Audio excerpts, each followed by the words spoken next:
वो देव जिन्हें योगी कहते हैं, महायोगी, जिनका घर श्मशान है, जो भस्म से अपना शरीर सजाते हैं।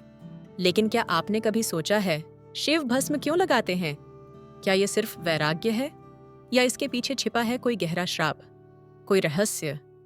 शिव का सबसे चौंकाने वाला रूप है उनका भस्म से सजा शरीर। ये सिर्फ तपस्वी का श्रृंगार नहीं है, ये अनित्य जीवन की याद दिलाता है। शिव स्वयं श्मशान में रहते हैं, वहां जहां जीवन का अंत होता है। उनकी भस्म किसी मृत देह की नहीं, बल्कि अहंकार, वासना और माया के जलने की निशानी है। और ये भस्म कई बार श्राप बनकर लौटी है। जब देवी पार्वती ने शिव को पाने के लिए कठिन तप किया, देवताओं ने कामदेव को भेजा शिव की तपस्या भंग करने के लिए। कामदेव ने प्रेम बाण चलाया और तभी त्रिनेत्र खुला, एक जलती हुई अग्नि निकली और कामदेव भस्म हो गए। उनकी पत्नी रति रोती रही और यही बना राख का पहला श्राप। प्रेम जलकर राख बन गया। लेकिन क्या आप जानते हैं, बाद में शिव ने रति के दुख से करुणित होकर कामदेव को अनाकार रूप में फिर से जीवित किया। अब वो मन बन गए जो हर प्राणी के अंदर प्रेम की अनुभूति देते हैं, मगर बिना शरीर के।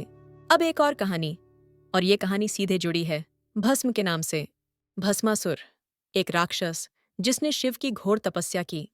शिव ने प्रसन्न होकर वरदान दे दिया, जिसके सिर पर हाथ रखेगा वो जलकर भस्म हो जाएगा। लेकिन वरदान बना विनाश। भस्मासुर ने शिव को ही जलाने का प्रयास किया। तब विष्णु ने मोहिनी रूप लिया, भस्मासुर को नृत्य में उलझाया और अंत में उसने अपने ही सिर पर हाथ रखा और बन गया राख। शिव की दया, विष्णु की बुद्धि और फिर से भस्म।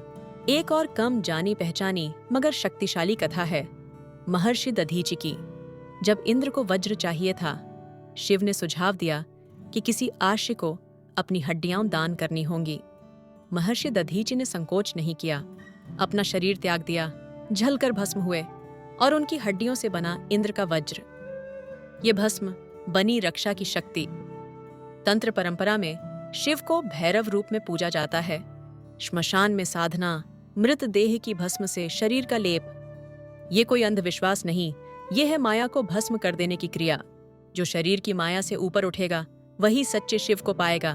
भस्म मरण की नहीं, मोक्ष की प्रतीक है। तो अगली बार जब आप शिवलिंग पर भस्म चढ़ाएं तो याद रखें, ये सिर्फ पूजा नहीं, ये प्रतीक है उस संसार का जो राख से शुरू हुआ और राख में ही मिलेगा। और शिव उस राख से जीवन को फिर रचने वाले देव हैं। अगर आपको ये दिव्य कथा पसंद आई हो तो इस वीडियो को लाइक करें, शेयर करें और हमारे चैनल को सब्सक्राइब करें। हर रोज लाते हैं पुराणों और तंत्र की रहस्यमयी कहानियां। हर हर महादेव।